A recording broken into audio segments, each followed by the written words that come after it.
I hope you're all warm. The ice age is coming.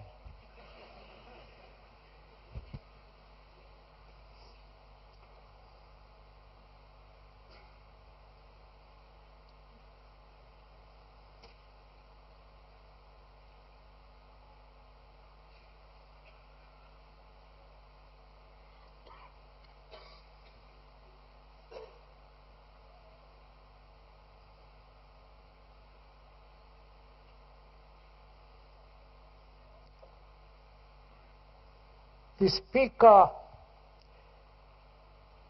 has talked about meditation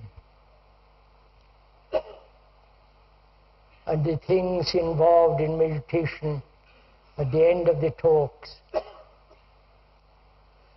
because he feels that unless we put the house in order, meditation has very little value. Meditation is really quite important. If one knows or understands the deep meaning of meditation.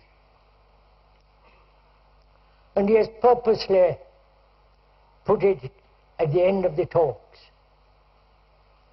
because, you see, order in our lives must be established righteously before we can even think about meditation and that which is eternally sacred. And so we will talk this morning about order, and we have talked about it also during the last three talks. And order is necessary. Order in our action, order in our relationship with each other, order in our daily, everyday activity. And to understand the very quality of order, which is totally different from discipline. Discipline, the root of it is to learn, not to conform, not to obey, not to imitate, but rather the order that comes through learning. Learning about ourselves, not according to some philosopher, some psychologist, but to discover order for ourselves, which is free from all sense of compulsion, from all sense of determined effort or order along a particular direction,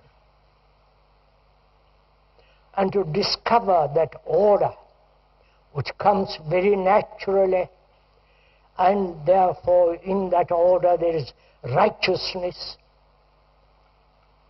not according to some pattern, but order, not only in the outward world, which has become so utterly chaotic, because in ourselves we are not clear, we are confused, uncertain. And so to learn about ourselves, and that learning is part of order. And to learn about oneself not according to some psychologist, however erudite, however knowable, but if we follow another, we shall not be able to understand ourselves. And it is necessary to understand ourselves in order to have order. We live in disorder, both outwardly, politically, religiously, socially, also economically. Except in the technological world, we live in some kind of chaotic, meaningless existence. And to find out what is order,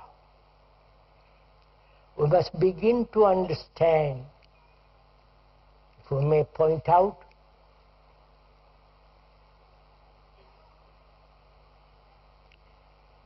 the nature of our relationship.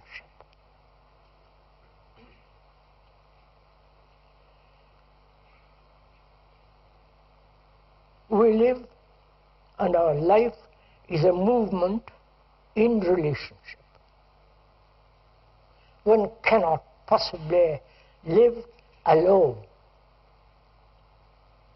because however one may think one lives alone, you're always related to something or other, either to the past or some projected image of in the future.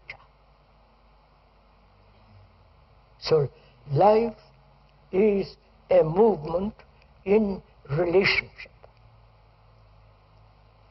And in that relationship there is disorder.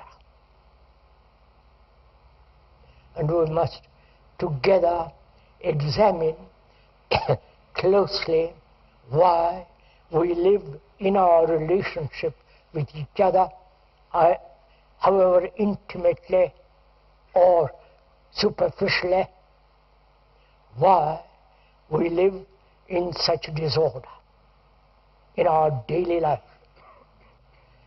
As we have been pointing out during the past 3 talks, we are thinking together. The speaker is not pointing out anything or trying to persuade you to think in a particular direction or doing any kind of persuasive, subtle pressure on you. On the contrary, we are together thinking over our problems,